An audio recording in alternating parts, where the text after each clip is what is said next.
കുടുംബത്തോടൊപ്പം സ്വർഗത്തിലേക്ക് എന്ന വലിയൊരു വിഷയം പരിമിതമായ സമയത്തിനുള്ളിൽ പരസ്പരം പഠിക്കാനും പരിചയപ്പെടാനുമാണ് ഈ സമയവും സന്ദർഭവും നമ്മൾ ഉപയോഗപ്പെടുത്തുന്നത്. നമ്മൾ ജീവിച്ചുകൊണ്ടിരിക്കുന്ന ഈ ലോകത്ത് പലർക്കും പല രീതിയിലുമുള്ള മഹാ അനുഗ്രഹങ്ങൾ അള്ളാഹു നൽകാറുണ്ട്. ചില ആളുകൾക്ക് പണമാണെങ്കിൽ, ചില ആളുകൾക്ക് വലിയ സൗന്ദര്യമാണെങ്കിൽ, ഒരു മനുഷ്യന് ലഭിക്കുന്ന ഏറ്റവും വിലമതിക്കാനാവാത്ത ഒരു മഹാ അനുഗ്രഹം അത് മനസ്സമാധാനത്തോടു കൂടി ജീവിക്കാൻ സാധിക്കുന്ന കുടുംബം കിട്ടുക എന്നുള്ളതാണ്. കാരണം കയ്യിൽ കോടിക്കണക്കിന് പണമുണ്ടായിട്ടും, കാണാൻ ആരും മോഹിക്കുന്ന സൗന്ദര്യമുണ്ടായിട്ടും, നാട്ടിലെ പേരുകേട്ട തറവാട്ടിലെ വാപ്പാന്റെ മക്കളായി തറവാടിന്റെ പോരിശ വാനോളമുണ്ടെങ്കിലും പരസ്പരം സ്നേഹിച്ചും പരസ്പരം വഞ്ചിക്കാതെയും ചതിക്കാതെയും മനസ്സു തുറന്ന് ജീവിക്കാൻ സാധിക്കുക എന്നുള്ളത് അള്ളാഹു ചിലർക്ക് മാത്രം നൽകുന്ന വലിയൊരു അനുഗ്രഹമാണ്. കാരണം നമ്മൾ ജീവിതത്തിൽ അനുഭവിക്കുന്ന ഏതേത് പ്രതിസന്ധികളാവട്ടെ, പ്രയാസങ്ങളാവട്ടെ, അതിനെയൊക്കെ തരണം ചെയ്യാനും അതൊക്കെ ജീവിതത്തിൽ ബാധിക്കാത്ത നിലക്ക് മുൻപോട്ട് പോകാനും ഒരാളെ പര്യാപ്തമാക്കുന്നത് അവന്റെ കുടുംബമാണ്, ആ കുടുംബത്തോടൊപ്പമുള്ള ജീവിതമാണ്. ചില ആളുകൾ പറയാറില്ലേ, വളരെ ടെൻഷൻ അടിച്ച് കച്ചവടത്തിന്റെയും അല്ലാത്തതിന്റെയും ചില സങ്കടങ്ങളൊക്കെയായി ജീവിക്കുന്ന ചില ഭർത്താക്കന്മാർ തന്റെ വീട്ടിലേക്ക് കയറി വരുന്ന സമയത്ത് തർക്കുത്തരങ്ങളോ കുത്തുവാക്കുകളോ പറയാതെ സലാം പറഞ്ഞ് കൈപിടിച്ച് ആ ഭർത്താവിനെ സ്വീകരിച്ചിരുത്തുന്ന ഒരു ഭാര്യയുടെ മനോഭാവം ഏതൊരു ഭർത്താവിന്റെയും അവന്റെ സങ്കടങ്ങൾ മറക്കാൻ കാരണമാക്കാറുണ്ട്.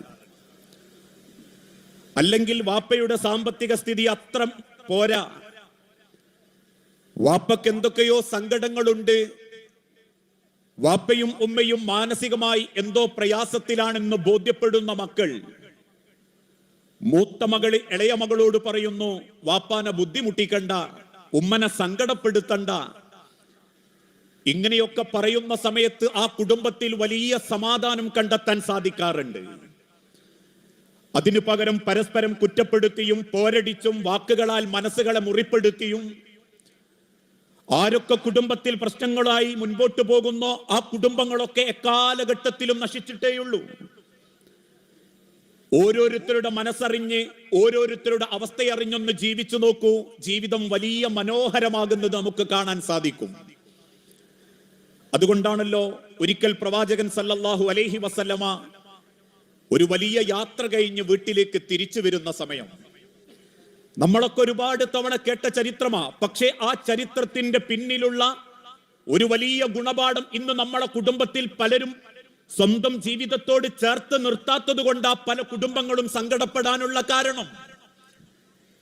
ആ യാത്രയുടെ ക്ഷീണവുമായി തിരിച്ചു വീട്ടിലേക്ക് വന്ന് തന്റെ വീട്ടിലുള്ള ആയിഷ റളിയല്ലാഹു തആലയോട് അല്ലാഹുവിന്റെ റസൂൽ സല്ലല്ലാഹു അലൈഹി വസല്ലമ ചോദിച്ചു, ആയിഷ, വിശന്നിട്ട് വയ്യ, എന്തെങ്കിലും ഉണ്ടോ? ആ ഇരുട്ട് തുറക്കത്ത് നിന്ന് എഴുന്നേറ്റ് ആയിഷ റളിയല്ലാഹു തആല ഭക്ഷണം പാകാൻ വേണ്ടി ചെന്നു. ഉണ്ടായിരുന്ന ഗോതമ്പെടുത്ത് അതിലേക്ക് അല്പം വെള്ളം ചേർത്ത് അത് കുഴച്ച്, ആ കുഴക്കുന്നത് വരെ അള്ളാഹുവിന്റെ തിരുദൂതൻ അത് ശ്രദ്ധിക്കുന്നുണ്ട്. പിന്നീട് അല്പസമയം അവിടെ നിന്ന് മാറി തിരിച്ചകത്തേക്ക് കയറി വന്ന അള്ളാഹുവിന്റെ പ്രവാചകൻ സല്ലല്ലാഹു അലൈഹി വസല്ലമ കാണുന്നത് ആ കുഴച്ചു വെച്ച മാവിന്റെ അരികിൽ ഉറങ്ങിക്കിടക്കുന്ന ആയിഷ ബീവി റളിയല്ലാഹു അൻഹാനെ. മുഖത്തൊരൽപ്പ പുഞ്ചിരിയോടെ ആയിഷ ബീവിയെ തട്ടി വിളിക്കാതെ ആ കുഴച്ചു വെച്ച മാവെടുത്ത് ചുട്ട് റൊട്ടിയാക്കി ആ ചൂടുള്ള റൊട്ടി ആയിഷ റളിയല്ലാഹു തആല അൻഹാന്റെ മുൻപിൽ വെച്ച് പതുക്കെ അള്ളാഹുവിന്റെ തിരുദൂതൻ ആയിഷ ബീവിനെ തട്ടി വിളിച്ചു. ഞെട്ടിപ്പിടഞ്ഞെഴുന്നേൽക്കുന്ന ആയിഷ റളിയല്ലാഹു തആല അൻഹ, നമ്മളെ ഉമ്മ സങ്കടം കൊണ്ട് കണ്ണു നിറഞ്ഞു നിൽക്കുമ്പോ ആ ഒരു റൊട്ടിക്കഷണത്തിന്റെ ഒരു ഭാഗം മുറിച്ചെടുത്ത് ആയിഷ ബീവിയുടെ വായിലേക്ക് വെച്ചുകൊടുത്ത്, എനിക്ക് നിന്നെ അറിയില്ലേ ആയിഷ എന്ന് ചോദിക്കുന്നൊരു തിരിച്ചറിവുണ്ട്. അതാണ് മനുഷ്യരെ കുടുംബം. ഓരോന്നും ഓരോ മനസ്സിനനുസരിച്ച്, ചിന്തകൾക്കനുസരിച്ച് പരസ്പരം ബഹുമാനിക്കുന്ന കുടുംബം, ആദരിക്കുന്ന കുടുംബം. ലോകത്തിന്റെ പ്രവാചകൻ സല്ലല്ലാഹു അലൈഹി വസല്ലമ വിശുദ്ധ ഖുർആനിലൂടെ പഠിപ്പിച്ചതും അത് തന്നെയാണ്. വമിൻ ആയാതിഹി അൻ ഖലഖ ലക്കും മിൻ അൻഫുസിക്കും അസ്വാജൻ. മനുഷ്യരെ, നിങ്ങൾക്ക് അല്ലാഹു നിങ്ങളിലുള്ള ഇണയെയാണ് കണ്ടെത്തി തന്നത്.